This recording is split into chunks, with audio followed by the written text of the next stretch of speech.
ಎಲ್ರಿಗೂ ನಮಸ್ಕಾರ. Welcome to my YouTube channel ವಿಶ್ಯ with Girish.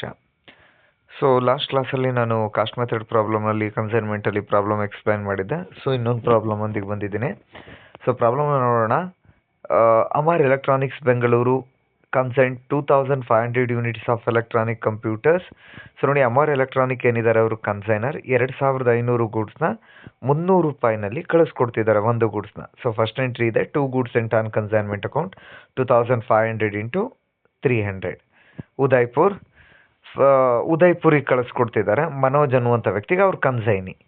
Amar electronics paid ₹5,000 for packing, 20,000 for freight charges and 10,000 for insurance. ನೋಡಿ, ಈ ಅಮರ್ ಅನ್ನೋರು ಕಳಿಸ್ಕೊಡ್ಬೇಕಾದ್ರೆ 2500 ಇಂಟು 300 ರೂಪಾಯಲ್ಲಿ ಕಳಿಸ್ಕೊಟ್ರು. ಆ ಕಳಿಸ್ಕೊಡ್ಬೇಕಾದ್ರೆ ಅದಕ್ಕೆ ಏನೇನಕ್ಕೆಲ್ಲ ಖರ್ಚು ಮಾಡಿದ್ದಾರೆ ಅಂತ ಅಂದರೆ ಸುಮಾರು 500 ರೂಪಾಯಿ ಪ್ಯಾಕಿಂಗಿಗೆ, 10,000 ರೂಪಾಯಿ ಇನ್ಶೂರೆನ್ಸ್ಗೆ, 20,000 ಫ್ರೈಟ್ಗೆ. This is the expenses incurred by consignor. ಗೂಡ್ಸ್ನ ಕಳಿಸ್ಕೊಡ್ಬೇಕಾದ್ರೆ ಆಗಿರುವಂಥ ಖರ್ಚು. ಒಂದು entry 2 goods sent on consignment, ಇನ್ನೊಂದು 2 ಕ್ಯಾಶ್ ಆರ್ ಬ್ಯಾಂಕ್ ಅಂತ ಹೇಳಿ ಈ ಎಕ್ಸ್ಪೆನ್ಸಸ್ನ ಶೋ ಮಾಡ್ತೀವಿ. ನೆಕ್ಸ್ಟ್ ಅದೇ ರೀತಿ ಮುಂದೆ ನೋಡೋದಾದರೆ, ಅಮರ್ ಎಲೆಕ್ಟ್ರಾನಿಕ್ಸ್ ಪೇಯ್ಡ್ 5,000 ಆಯ್ತಲ್ಲ. During the transit 100 units were damaged and insurance claim was settled 30,000. So ನೋಡಿ, ಈ 30,000 ಎಲ್ಲಿ ಬರುತ್ತೆ ಅಂತ ಅಂದರೆ, ಡ್ಯಾಮೇಜ್ ಆಗಿರೋದಕ್ಕೆ ಅಬ್ನಾರ್ಮಲ್ ಲಾಸ್ ಕ್ಯಾಲ್ಕುಲೇಷನ್ ಲೆಡ್ಜರ್ ಮಾಡ್ತಿರಲ್ಲ, ಆ ಲೆಡ್ಜರ್ಗೆ ಹೋಗುತ್ತೆ. ಇದು ಫಾರ್ಮೆಟಲ್ಲಿ ಎಲ್ಲೂ ಕೂಡ ಬರಲ್ಲ. ಸೊ ಈ 100 ಗೂಡ್ಸ್ ಏನು ನಿಮಗೆ ಅಬ್ನಾರ್ಮಲ್ ಲಾಸ್ ಆಯಿತು, ಡ್ಯಾಮೇಜ್ ಆಯಿತು, ಫೈರ್ ಆಯಿತು, ಆಕ್ಸಿಡೆಂಟ್ ಆಯಿತು, ಅದಕ್ಕೊಂದು ಸಣ್ಣ ಕ್ಯಾಲ್ಕುಲೇಷನ್ ಮಾಡ್ಕೊಂಡು ನೀವು ಅಬ್ನಾರ್ಮಲ್ ಲಾಸ್ ಎಷ್ಟು ಅಂತ ಕ್ಯಾಲ್ಕುಲೇಟ್ ಮಾಡಿ ಫಾರ್ಮೆಟಿಗೆ ಹಾಕಬೇಕು. Next 30,000 was directly pay the consignor. ನೋಡಿ, ಇನ್ಶೂರೆನ್ಸ್ ಕಂಪ್ನಿಯಿಂದ ಎಷ್ಟು ಕ್ಲೈಮ್ ಆಗೈತೆ ಅಂದರೆ 30,000 ರೂಪಾಯಿ ಕ್ಲೈಮ್ ಆಗಿದೆ ಇನ್ಶೂರೆನ್ಸ್ ಕ್ಲೈಮ್.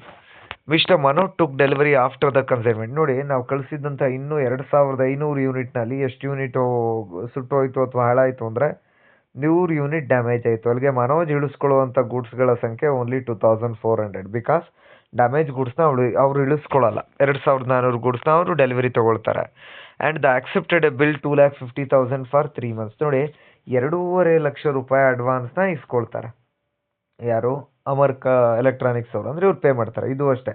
ಇಡೀ ಪ್ರಾಬ್ಲಮಲ್ಲಿ 2 ಐಟಮು ದೊಡ್ಡ ಫಾರ್ಮೇಟಿಗೆ ಯಾವ ಬರಲ್ಲ ಅಂದರೆ, ಒಂದು ಇನ್ಶೂರೆನ್ಸ್ ಕ್ಲೈಮ್ ಆಗಿದ್ದು ಅಬ್ನಾರ್ಮಲ್ ಲೆಡ್ಜರಿಗೆ ಹೋಗುತ್ತೆ. ಅದೇ ರೀತಿ ಬಿಲ್ ರಿಸೀವ್ಡ್ ಅಥವಾ ಬ್ಯಾಂಕ್ ಡ್ರಾಫ್ಟ್ ಅಥವಾ ಅಡ್ವಾನ್ಸ್ ಇದು ಕನ್ಸೈನಿ ಅಂತ ಒಂದು ಲೆಡ್ಜರ್ ಅಕೌಂಟ್ ಮಾಡ್ತಿರಲ್ಲ, ಅಲ್ಲಿಗೆ ಹೋಗುತ್ತೆ.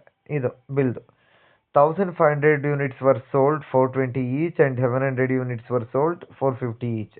ಕ್ರೆಡಿಟ್, ಒಂದು ಕ್ಯಾಶು ಒಂದು ಕ್ರೆಡಿಟಲ್ಲಿ ಆಗಿದೆ ಅಂತ ಹೇಳ್ತಿದ್ದಾರೆ. The expenses incurred by him, sale ಆಗಿರೋದು ಇದು A.2. The expenses incurred by him unloading charges, godown rent, advertising and salesmen salary. ಇದರಲ್ಲಿ ರೆಕರಿಂಗ್ ನಾನ್ ರೆಕರಿಂಗ್ ಯಾವ್ಯಾವುದು ಅಂದರೆ, ಅನ್ಲೋಡಿಂಗ್ ಇದೆಯಲ್ಲ ಇದು ನಾನ್ ರೆಕರಿಂಗ್, ಇನ್ನೆಲ್ಲವೂ ಕೂಡ recurring expenses.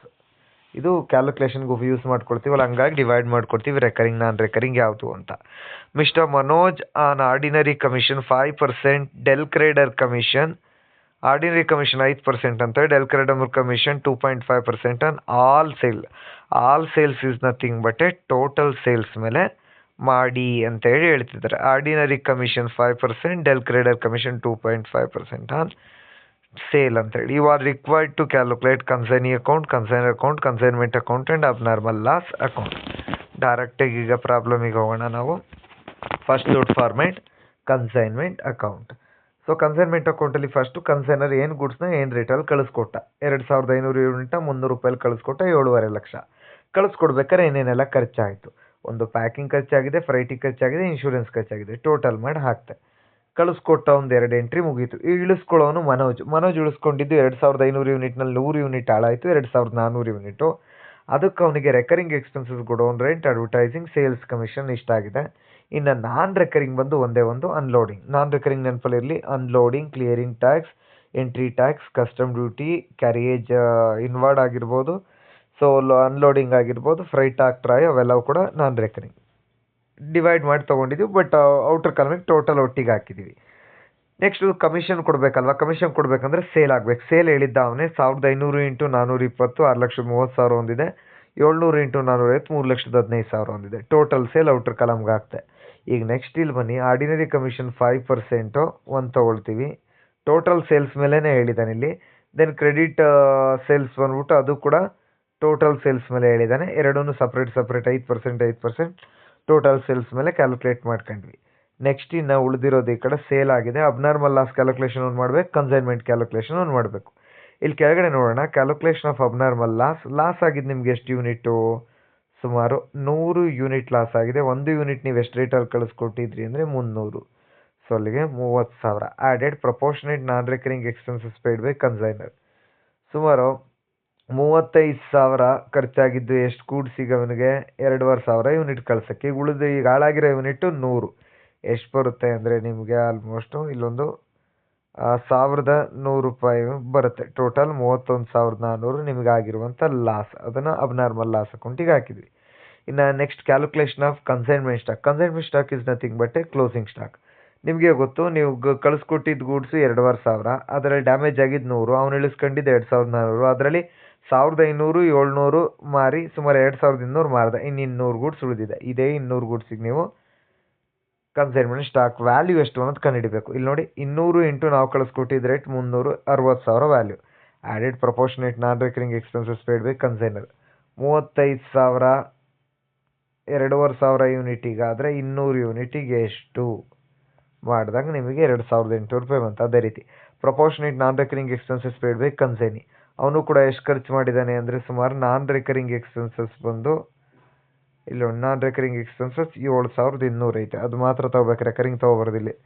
Proportionate non recurring expenses 7,200 goods ಎಷ್ಟು ಯೂನಿಟಿಗೆ?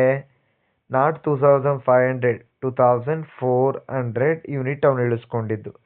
2,400 into ಉಳಿದಿರೋ ಗೂಡ್ಸು ನಿಮ್ಮದು 200 ಮಲ್ಟಿಪಲ್ ಮಾಡಿದಾಗ ನಿಮಗೆ ಸುಮಾರು 600 ರೂಪಾಯಿ ಸಿಗುತ್ತೆ. ಸೊ 600 ರೂಪಾಯಿನ 60,000 ಪ್ಲಸ್ 2,800 600 ಕೂಡಿದ್ರೆ 63,040 ಅದನ್ನು ಹಾಕ್ತೀವಿ ಫಾರ್ಮೇಟಿಗೆ ತಂದು. ಅದಾದಮೇಲೆ ಎರಡೂ ಕಡೆ ಕೂಡಿ ಯಾವ ಕಡೆ ಜಾಸ್ತಿ ಇದೆ ಅಂತ ನೋಡಿದರೆ ಕ್ರೆಡಿಟ್ ಸೈಡ್ ಜಾಸ್ತಿ ಇದೆ, ಬರೋ ಬ್ಯಾಲೆನ್ಸ್ ಪ್ರಾಫಿಟ್ ಆಗಿರುತ್ತೆ, ಜನರಲ್ ಪೇ ಅಂಡ್ ಅಕೌಂಟಿಗೆ ಟ್ರಾನ್ಸ್ಫರ್ ಮಾಡ್ತೀರಾ. Next ledger. ಅವಾಗ ಹೇಳ್ಕೊಟ್ಟಿದ್ದೀನಲ್ಲ, ಎಲ್ಲೆಲ್ಲಿ ಕನ್ಸೈನಿ ಅನ್ನೋ ಪದ ಇದೆ ಹುಡುಕಿ ಆ ಕನ್ಸೈನಿನ ಆಪೋಸಿಟ್ ಡೈರೆಕ್ಷನ್ಗೆ ಲೆಡ್ಜರ್ ಹಾಕೊಳ್ಳಿ. ನೋಡಿ, ಇಲ್ಲೊಂದು ಕನ್ಸೈನಿ ಮನೋಜ್ ಇದ್ದಾನೆ, ಇಲ್ಲೊಬ್ಬ ಮನೋಜ್ ಇದ್ದಾನೆ, ಇಲ್ಲೊಬ್ಬ ಮನೋಜ್ ಇದೆ. 2 ಡೆಬಿಟ್ ಇದೆ, ಕ್ರೆಡಿಟಿಗೆ ಹೋಗುತ್ತೆ. ಒಂದು ಕ್ರೆಡಿಟಲ್ಲಿ ಅಂದೈತೆ, ಅದು ಡೆಬಿಟಿಗೆ ಬರುತ್ತೆ ನೋಡಿ. ಅವ್ರು ಯಾವ ಅಕೌಂಟಲ್ಲಿದ್ದರು? ಕನ್ಸೈನ್ಮೆಂಟ್. ಇದು ಸೇಲ್, ಇದು ಕನ್ಸೈನ್ಮೆಂಟು ಎಕ್ಸ್ಪೆನ್ಸಸ್, ಇದು ಕನ್ಸೈನ್ಮೆಂಟು ಕಮಿಷನ್ನು, ಇದು ಕನ್ಸೈನ್ಮೆಂಟ್ ಅಡ್ವಾನ್ಸ್. ನೀವು ಫಾರ್ಮೇಟಲ್ಲಿ ಇಲ್ಲದೆ ಇರೋದು ಒಂದೇ ಒಂದು ಹೊರಗಡೆಯಿಂದ ಎತ್ಕೊಂಡು ಬರ್ತಿರಲ್ಲ, ಸೊ ಅದು ಆ ಬ್ಯಾಂಕ್ ಆರ್ ಬಿಲ್ಸ್ ರಿಸೀವಬಲ್. ಇದು ಸೇಲ್ ಆಗಿದ್ದು ಕ್ರೆಡಿಟ್ ಸೈಡ್ ಇತ್ತು, ಡೆಬಿಟ್ ಸೈಡ್ಗೆ ಹಾಕಂದೆ. ಎಂಟ್ರಿ ಬಂದ್ಬಿಟ್ಟು consignee account debit to consignment. ಇದು ಡೆಬಿಟ್ ಸೈಡ್ ಇತ್ತು, ಕ್ರೆಡಿಟ್ಗೆ ಹಾಕೊಂಡೆ. Consignment account debited to expenses, cash or bank ಎತ್ತಲ್ಲ ಅದು.